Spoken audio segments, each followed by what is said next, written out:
ഞാൻ പറയുന്നത് നിങ്ങൾ വരാൻ തയ്യാറാണോ? മറ്റുള്ളവർ വരുമോ ഇല്ലേ എന്ന് നോക്കിയിട്ടാണ് നമ്മൾ നിൽക്കണേ. അത് ഇവിടെ നോക്കണ്ട, അത് നിങ്ങൾ നോക്കണ്ട. നിങ്ങൾ വരാൻ റെഡിയാണോ? ആരും റെഡി? ആ ചോദ്യത്തിന് മുന്നിലാണ് നിങ്ങൾ എന്ത് ചെയ്യേണ്ടത്? നിങ്ങൾ ഉത്തരം പറയേണ്ടത്. ചില ആളുകൾ പറയുന്നത് എന്തറിയോ? സാറിനെ ഞാൻ വിളിക്കാം, കുറച്ച് ആളുകളൊക്കെ ആവട്ടെ. അപ്പൊ ഞാൻ സത്യത്തിൽ വിചാരിച്ചു കുറെ ആളുകളായിരുന്നു എന്തിന് എന്റെ ആവശ്യം അല്ല. ചില ആളുകൾ പറയും, സാറേ ഞാൻ ആരംഭിച്ചല്ലോ, ഞാൻ കുറച്ചു പേരെയൊക്കെ ആയിട്ട് സംസാരിച്ച് ഞാൻ കുറച്ചു പേരെയൊക്കെ, സാറൊക്കെ വലിയ ആളല്ലേ, അപ്പൊ ഞാൻ സാറിനെ കുറച്ച് ആളുകൾക്ക് കൂട്ടി എല്ലാം റെഡിയാക്കിയിട്ട് വിളിക്കാം. ഭൂമിയിൽ ഇന്ന് വരെ നടക്കാത്ത കാര്യം. എനിക്ക് പേടി ഈ വ്യക്തി വീട്ടിൽ പോയി ഈ വ്യക്തി നിർത്തുമെന്നാണ്. എന്നിട്ടാണ് അവൻ നിന്റെ 10 ആളെ ഇരിച്ചിട്ട് സാറിനെ വിളിക്കാന്ന് പറയുന്നത്.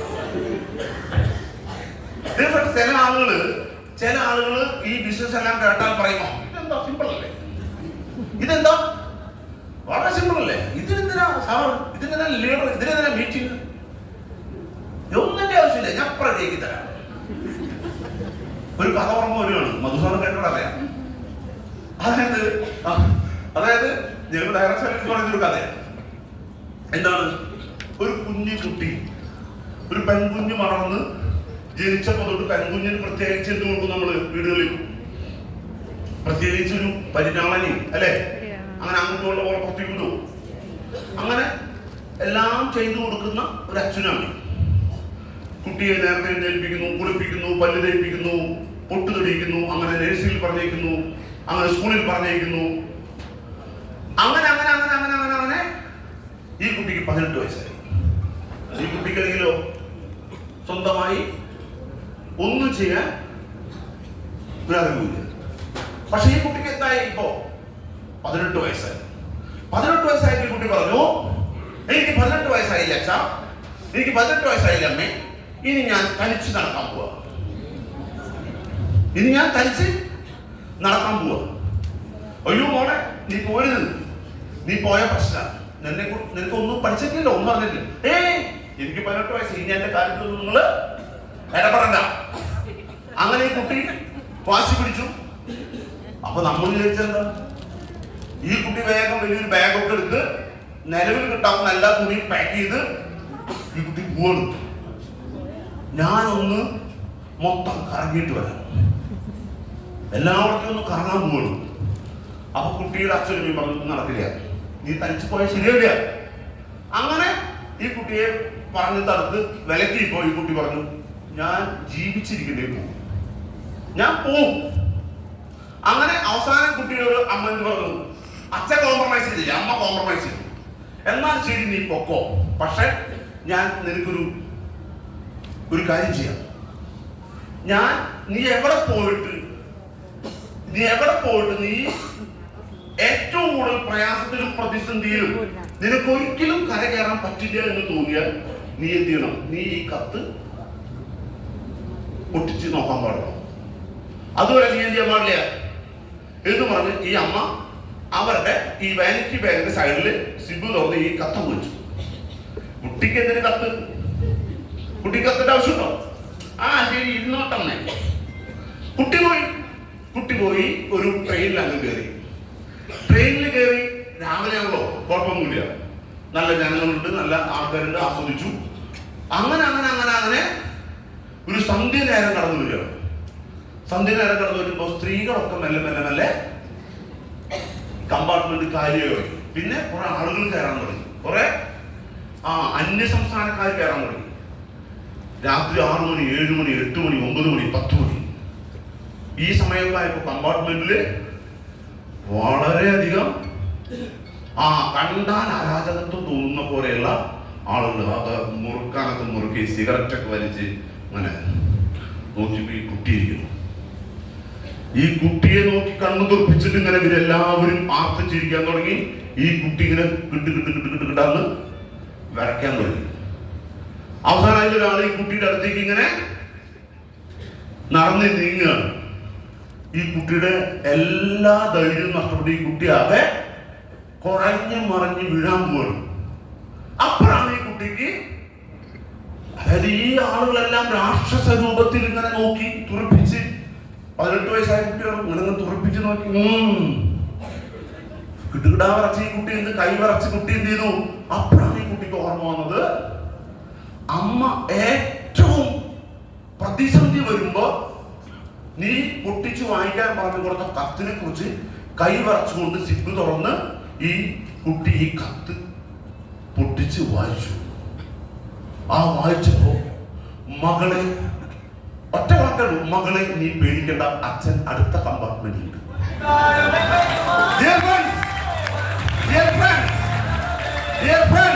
അതാണ് ഈ കമ്പനിയുടെ അപ്ലൈൻസ്.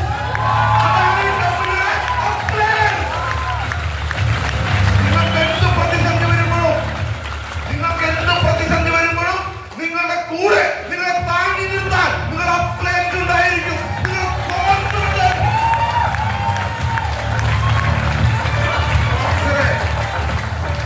അപ്പൊ ആ സ്പോൺസറെ ഒക്കെ തള്ളിപ്പറഞ്ഞു, ലീഡർമാരെ തള്ളിപ്പറഞ്ഞു പോകുന്ന ആളുകൾ ശ്രദ്ധിക്കുക, നിങ്ങൾ പോയാലും ഞങ്ങൾ നിങ്ങൾ കൂടെ ഉണ്ടാവും.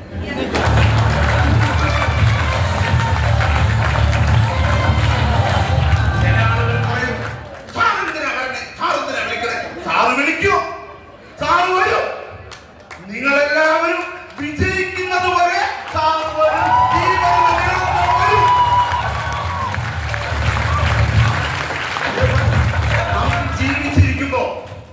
നമുക്ക് ജീവിച്ചിരിക്കുമ്പോ ഈ ഭൂമിയിൽ സ്വർഗം തീർക്കാൻ കിട്ടിയ, മരിച്ചു പോയതിനു ശേഷം സ്വർഗം കിട്ടുന്നതിനെ കുറിച്ചാണ് നമ്മുടെ ചർച്ച. പക്ഷെ ഞാൻ പറയുന്നു അല്ലെ, എല്ലാ മതഗ്രന്ഥങ്ങളും എല്ലാ വിഭാഗം ആളുകളും മരിച്ചു പോയാൽ നിനക്ക് സ്വർഗം കിട്ടും. ഞാൻ പറയുന്നു, ഭൂമിയിൽ സ്വർഗം കിട്ടാൻ നിങ്ങൾ മൈലേഴ്സിൽ മാർക്കറ്റിൽ പ്രവർത്തിക്കൂ. ഭൂമിയിൽ സ്വർഗം കിട്ടാൻ ഭൂമിയിലാണ് സ്വർഗം. നമ്മുടെ ലീഡേഴ്സ് എല്ലാം അല്ലെ, നമ്മുടെ ലീഡേഴ്സ് എല്ലാം ഇന്ന് സ്വർഗത്തിലാണ്. ഭൂമിയിൽ സ്വർഗം തീർത്താണ് പോകുന്നത്. നിങ്ങൾ ആലോചിച്ച് നോക്കി, മൈ ലൈഫ് മാർക്കറ്റിംഗിലൂടെ നിങ്ങൾക്ക് ആഴ്ചയിൽ 2,10,000 രൂപ വരുമാനം കിട്ടാൻ തുടങ്ങിയാൽ ഞാൻ നിങ്ങളോട് ചോദിക്കുന്നു, നിങ്ങളും സ്വർഗത്തിലാവില്ലേ? ആവോ? അങ്ങനെയാണെങ്കിൽ അതിനു വേണ്ടി ശക്തമായ പ്രവർത്തനം നമ്മൾ എന്ത് ചെയ്യണം?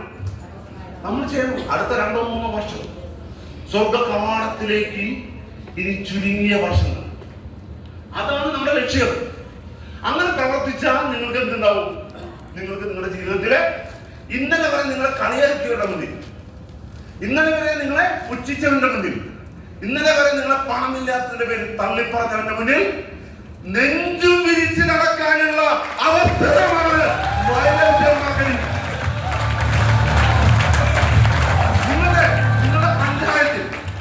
നിങ്ങളുടെ പഞ്ചായത്തിൽ ഏറ്റവും വലിയ ഒരു വീട് പണിയാൻ പോകുന്നത് നിങ്ങളായിരിക്കും.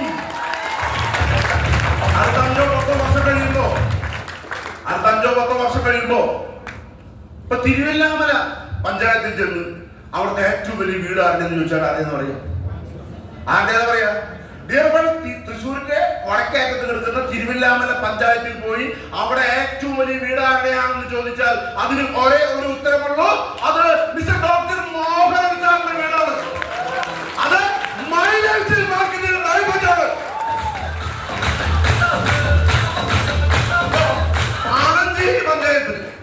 പാണഞ്ചേരി പഞ്ചായത്തിൽ ചെന്ന് ഇന്ന് നിലവിലുള്ള അവിടുത്തെ ഏറ്റവും വലിയ കോടീശ്വരന്റെ വീട് ഏതാണെന്ന് ചോദിച്ചാൽ ഒറ്റ ഉത്തരമേ ഉള്ളൂ, സജീവ് പാലക്കൽ.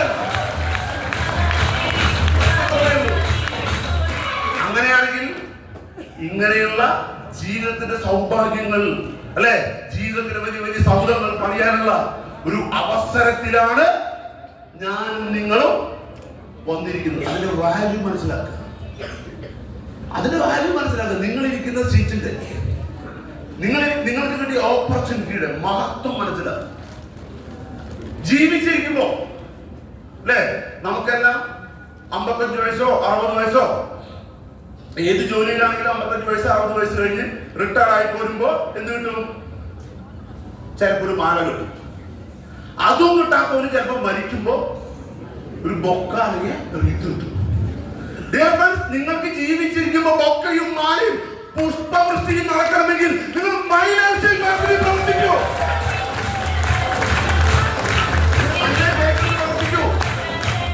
ജീവിച്ചിരിക്കുമ്പോ മാലയും ബൊക്കയും അങ്ങനെ പ്രവർത്തിക്കാൻ ഇന്ന് കമ്പനി നമുക്ക് എന്ത് ചെയ്യുന്നത് ഏറ്റവും ഗോൾഡൻ ഓപ്പർച്യൂണിറ്റി ഒരുക്കിയിരിക്കുക. 2025 മെയ് 17 ഇന്ത്യയിലെ ഏറ്റവും വലിയൊരു മഹാമാമാങ്കം നെക്സസ് പ്രോഗ്രാം,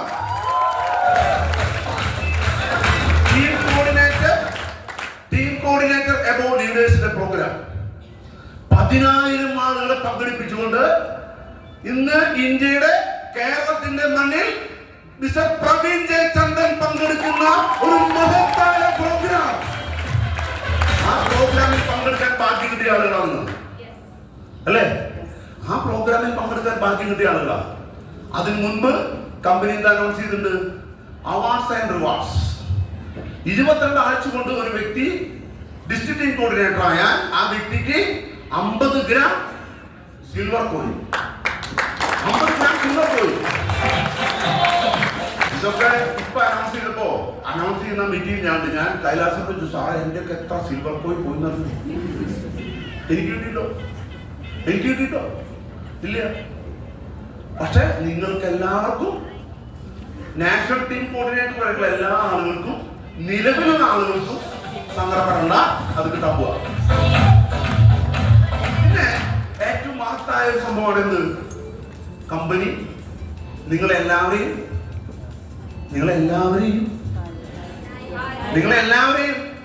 സെലക്ട് ചെയ്ത ആളുകളല്ല, ഈ ഹോളിലുള്ള എല്ലാ ആളുകളെയും അങ്ങനെ ഒരു കമ്പനിക്ക് പറയാൻ കഴിയുമോ? അങ്ങനെ പറയാൻ കഴിയുന്ന ഇന്ന് ഇന്ത്യയിലെ ഒരേ ഒരു കമ്പനിയാണ് 5,000-10,000 ആളുകളെയാണ് കമ്പനി കൊണ്ടുവന്ന് തീരുമാനിച്ചിരിക്കുന്നത്. ആ 5,000-10,000 ആളുകൾ പോകുമ്പോ നിങ്ങൾ ആ കമ്പനിയുടെ പ്രോഗ്രാമിൽ ഉണ്ടാവോ? ആഗ്രഹമുണ്ടോ? കുറച്ച് ആളുകൾ പറയുന്നുള്ളൂ, കുറെ ആളുകൾക്ക് ആഗ്രഹം പോലും ഇല്ല. എന്താ കാരണം? എന്റെ വീട് ചാവക്കാട്, ഞാൻ ചാവക്കാട് കടപ്പുറം കണ്ടിട്ടില്ല. വീട് ചാവക്കാട്, പക്ഷെ ഞാൻ ബീച്ച് കണ്ടിട്ടില്ല. എന്റെ വീട് ചാലക്കുടി, ഞാൻ അതിരപ്പള്ളി കണ്ടിട്ടില്ല. എന്റെ വീട് പാലക്കാട്, ഞാൻ നെല്ലിയാമ്പതി കണ്ടിട്ടില്ല. ആ എന്നോടാണോ സാറ് തായ്ലാൻഡ് കാണുമോ ചോദിക്കുന്നത്? 100 വട്ടം ഇവിടെ മനുഷ്യൻ മനസ്സിലാക്കിയിട്ടത് ഈ വേഗമൊന്നെങ്കിൽ ഒന്ന് കണ്ടാൽ ഏത് ഈ മുതുവറ പോകുമ്പോ അമലക്കരയിലുള്ള ഒരു 1/2 കിലോമീറ്റർ പോയ വിലങ്ങുന്നെങ്കിൽ ഒന്ന് കാണാൻ മക്കളുടെ കൂടെ സമാധാനം പോകാൻ പറ്റിയിട്ടുണ്ടോ? ആ ഞങ്ങളോടാണ് സാറ് തായ്ലാൻഡ് എന്ന് പറഞ്ഞ് ഇറങ്ങി പോടൂ, അങ്ങനല്ലേ തോന്നണേ. പക്ഷെ ഞാൻ നിങ്ങളോട് പറയുന്നു, നിങ്ങൾ മാർച്ച് 7-ാം തീയതി വരെ നിങ്ങൾ ഒന്ന് ഉത്സാഹിച്ച് പ്രവർത്തിച്ചാൽ, ഒരു ഡിസ്ട്രിബ്യൂട്ടർ ആണെങ്കിൽ എത്രയാണ്? 3.5 ലക്ഷം ബിസിനസ് മാച്ച് ചെയ്ത ലേഡീസിന്റെ പേരിലാണ് ഐഡിയെങ്കിൽ നിങ്ങളെല്ലാം കമ്പനി തായ്ലാൻഡ് കൊണ്ടുപോകും. 3,75,000 ബിസിനസ്സുകളെയാണ് നിങ്ങൾ ചെയ്യുന്നതെങ്കിൽ ഈ ഹോളിലുള്ള ജെൻഡർ നോക്കാതെ പോകും, ആണായാലും പെണ്ണായാലും പോകും. ഈ അവസരം പ്രയോജനപ്പെടുത്തണ്ടേ? ഞാൻ കഴിഞ്ഞ ദിവസം ഒരു ഗ്രൂപ്പിന്റെ കൂടെ 100 ആളുടെ കൂടെ ഇവിടെ ആലപ്പുഴ ഹൗസ് ബോട്ടിലേക്ക് പോയി മത്സരം. പോയാളുകൾ അയ്യടിച്ച് ആ ആലപ്പുഴ ഹൗസ് ബോട്ടിലേക്ക് പോയപ്പോ ഹൗസ് ബോട്ടിൽ ഒരു 6-7 റൂമൊക്കെ ഒരു വലിയ ഇതാ. പക്ഷെ അതിലേക്ക് വന്നുകൊണ്ട് ഒരു സ്പീഡ് ബോട്ട് വന്നിട്ട് അതിൻ്റെ ഉള്ളിലേക്ക് ആളുകൾ ക്ഷണിക്കുന്നുണ്ട്. അപ്പൊ ഞാൻ എത്ര റെക്കമെൻഡ് ചെയ്തൊന്നുമില്ല. കാരണം ഒരു 3 മണി കഴിയുമ്പോ എന്നോട് ഒരു സാറും പായോ, ശരി വരാം. ഞാൻ അതിൻ്റെ ഉള്ളിലേക്ക് ഇറങ്ങാൻ തീരുമാനിച്ചപ്പോ പിന്നെ ആ ബോട്ടിൽ വേറെ ആരും പിന്നെ ഇറങ്ങാതിരിക്കാൻ സമ്മതിച്ചില്ല, എല്ലാവരും കയറ്റി. ആ ഒരു സംഭവം 300 രൂപയുള്ളൂ. അവിടെ സ്പീഡ് ബോട്ട് കൊണ്ടുപോയി കറക്റ്റ് ആകെ കൊണ്ടുവന്നപ്പോൾ മുഴുവൻ ആളുകൾ 1, 2, 3 വട്ടം. അതിൽ ഇന്ന് വന്നെന്ന് പറയില്ല, ശോഭ ചെയ്യപ്പെടുന്ന ആളുകളൊക്കെ കൊല്ലുകയാണെങ്കിൽ ഞാൻ വലിയ പറഞ്ഞു. കഴിഞ്ഞ ദിവസം 2 ലക്ഷം പർച്ചേസ് ചെയ്ത് ജയശ്രീ മാഡം പറഞ്ഞു, സാറേ ഞാൻ ഇന്ന് നിർത്തൂട്ടോ, ഇനി എന്നെ നിർബന്ധിച്ചാൽ ഞാൻ ഇന്ന് നിർത്തും. ഞാൻ പറഞ്ഞു മാഡം നിർത്തിക്കോ, പക്ഷെ എന്നാലും വരാം. നമ്മുടെ ഏരിയാമ ചേച്ചി പറഞ്ഞു നമ്മൾ നമ്മുടെ സ്നേഹം പോകും, സാറു സദാമാന്നൊക്കെ എനിക്കറിയാം, പക്ഷെ ഇവിടെ നമ്മൾ തെറ്റും. ഏരിയാമ ചേച്ചിനെ കയറ്റി 50ഉം 60ഉം വയസ്സായ ആളുകൾ മുഴുവൻ കയറ്റി, ബേബി ചേച്ചിനും കയറ്റി. ഞങ്ങളന്ന് പോയി വന്നപ്പോ ഇവരെല്ലാവരും പറയുന്നുണ്ടല്ലോ, സാർ ഇനിയും കയറണം, അടുത്ത മാസം വീണ്ടും. ഞാനിത് പറഞ്ഞെന്തിനാണെന്നറിയോ? ആലപ്പുഴ ട്രിപ്പ് പോയപ്പോ ഇതാണ് വൈബ്. ഞാൻ ഉച്ചവരത്തിന്റെ ഉള്ളിൽ കയറാതിരുന്ന എന്താണെന്നറിയോ? അതും കൂടെ ഒന്ന് പറയാം. ഞാൻ ഉച്ചവരത്തിൽ കയറാതിരുന്ന പറഞ്ഞത്, ഞാൻ സിംഗപ്പൂര്, മലേഷ്യ, തായ്ലാൻഡൊക്കെ പോകുമ്പോ ഇത്തരത്തിലുള്ള സ്പീഡ് ബോട്ടിലൊക്കെ ഞങ്ങൾ പോകാറുണ്ട്. അവിടെ പോയ സമയത്തുണ്ടായ ഒരു അനുഭവം ഇനി ഒരിക്കലും ജീവിതത്തിൽ തിരിച്ചു കിട്ടിയാലെന്ന് ഞാൻ വിചാരിക്കണം. ഞാൻ അനുഭവം എന്ന് വേണമെങ്കിൽ പറയാം. തായ്ലാൻഡിൽ ചെന്നിറങ്ങി ഞങ്ങളെ ഐലൻഡിൽ കൊണ്ടുപോയി, കടപ്പുറത്തിൽ കൊണ്ടുപോയി. അവിടെ ഇങ്ങനെ ഒരുപാട് എന്താ പറയാ സംഭവങ്ങളുണ്ട്. അതിനകത്ത് ഈ പറയുന്ന സ്പീഡ് ബോട്ട് കയറാൻ പോകുമ്പോൾ നമ്മളിവിടെ സ്പീഡ് ബോട്ടിലേക്ക് കയറി വെച്ചാൽ അവിടെ അങ്ങനെയല്ല. അവിടെ ആകെ മേലെല്ലാം കെട്ടിപ്പൊതിഞ്ഞ് ഹൗസ് ബോട്ടിന്റെ അല്ല ഈ സ്പീഡ് ബോട്ടിന്റെ അടുത്ത് നിൽക്കുക. ഹൗസ് ബോട്ട് അല്ല സ്പീഡ് ബോട്ട് അങ്ങോട്ട് പോകും, നമ്മളെ കയറ്റാണ്ട്. അപ്പൊ ഞാൻ വിചാരിച്ചു ഞാൻ സ്പീഡ് ബോട്ടിലല്ലേ പോണേ, പക്ഷെ എന്താ എന്നെ കൊണ്ടുപോകാൻ പോണേ എന്ന് ഞാൻ അങ്ങനെ പറഞ്ഞു നിൽക്കുമ്പോഴേക്കും ഞാൻ ആകാശത്തേക്കാ പോയി.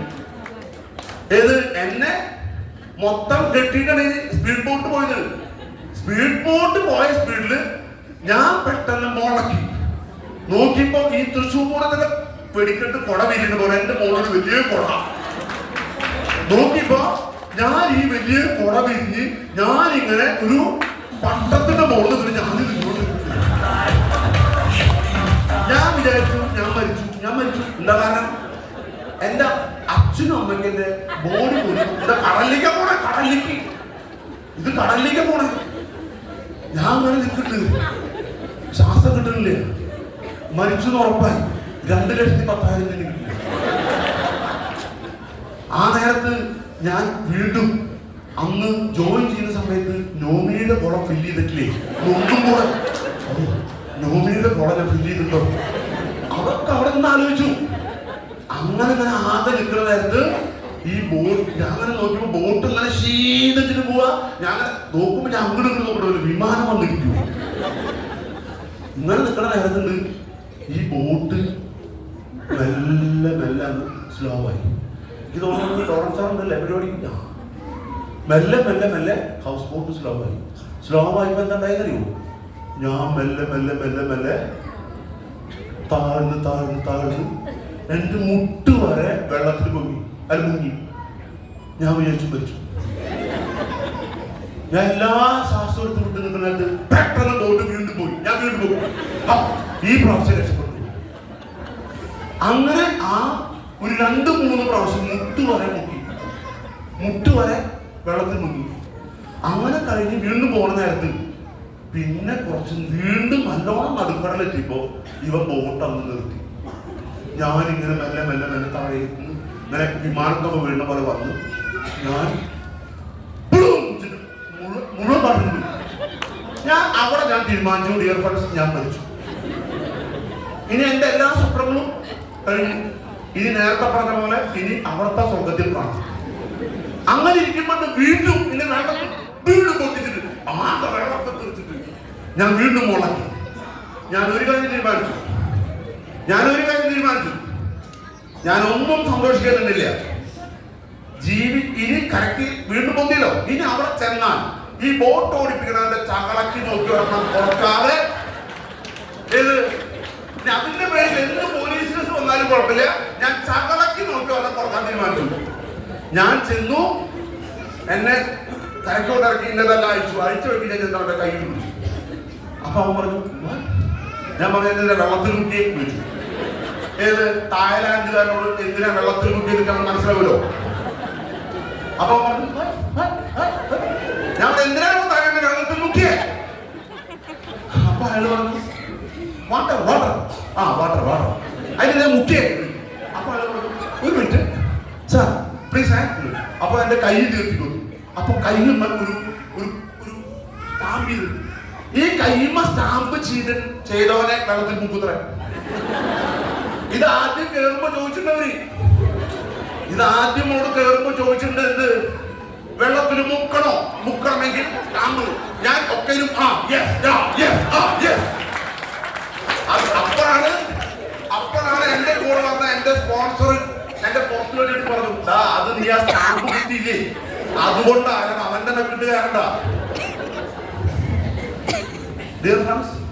അങ്ങനെ പറഞ്ഞ് ഇതെല്ലാം വീണ്ടും ആസ്വദിച്ച് നിൽക്കുമ്പോ എന്റെ കൂടെയുള്ള മറ്റു പലരും പോയി വന്നപ്പോ എല്ലാവരും സന്തോഷം. അപ്പൊ എനിക്ക് പറഞ്ഞു ഞങ്ങൾ ഒറ്റൊന്നും കൂടി പോകണം. ഇപ്പൊ ഞാൻ പോയ എല്ലാ പ്രാവശ്യവും എല്ലാവരും ഒരു പ്രാവശ്യം പോകുമ്പോ ഞാൻ 2-3 പ്രാവശ്യം പോകും. ഇപ്പോഴാണ് അത് ആസ്വദിക്കാൻ തുടങ്ങിയത്. ഡിയർ ഫ്രണ്ട്സ്, നമ്മൾ ഭൂമിയിൽ ജീവിച്ചിരിക്കുന്നുണ്ടെങ്കിൽ ഒരു പ്രാവശ്യമെങ്കിലും ഞാൻ നിങ്ങളോട് റിക്വസ്റ്റ് ചെയ്യാണ്, ഈ ലോകത്തിന്റെ മുഴുവൻ മനോഹാരിതയും മനസ്സിലാക്കാൻ നിങ്ങൾ ഒരു പ്രാവശ്യമെങ്കിലും പോകണം. ശരി, ഒരു പ്രാവശ്യമെങ്കിലും പോകണം എന്ന് പറഞ്ഞാൽ അതിന് പ്രശ്നം എന്താ അറിയോ? പിന്നെ നിങ്ങൾ എല്ലാ പ്രാവശ്യവും പിന്നെ നിങ്ങൾ എല്ലാ പ്രാവശ്യവും പോകും. ജീവിതത്തിൽ നമ്മളെ ഇന്നലെ വരെ കളിയാക്കിയവന്റെ മുന്നിൽ, ഇന്നലെ വരെ താറ്റിയവന്റെ മുന്നിൽ, നിന്നെ കൊണ്ടൊന്നും കൊള്ളില്ല എന്ന് പറഞ്ഞവന്റെ മുന്നിൽ നിങ്ങൾക്ക് ജീവിതത്തിൽ നീണ്ടു നിവർന്നു നിൽക്കാനുള്ള അവസരമാണ്